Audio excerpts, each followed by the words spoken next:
আসবে দিয়ে আসবে অনেক এদিকে এখনো জল আছে ঢাকা দিয়ে।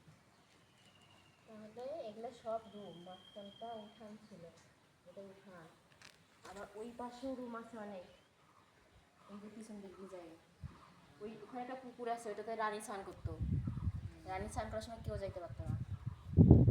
ওখানে আরেকটা পুকুর ছিল ওই দিকটা। ভিতরে দেখুন কত সুন্দর সুন্দর আগে আগেকার ডিজাইন, ওটা খুবই সুন্দর সুন্দর।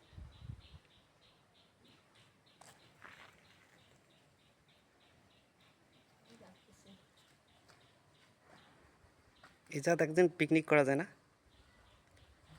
পিকনিক করলে কি বাতো করবেন, কান্তনগর এটাও ভালো জায়গা। এখানে ভালো না। কেনে আমরা খামো, ভূতেরাও খাবে।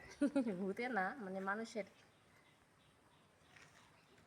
আসে নাকি এমনিতে চাবা আসে? শয়তান আছে, চাবা আসে? নেশাখোরগুলো আছে এখানে থাকে, তো নেশা এটা উঠে দেওয়া না। আমরা আজকে ঢুকি। ওই পাশে একটা room আছে। ভয় না, মানে খুবই রাস্তা না কি আছে কেউ বলতে পারে না। কত গেট কত গেট কত, মানে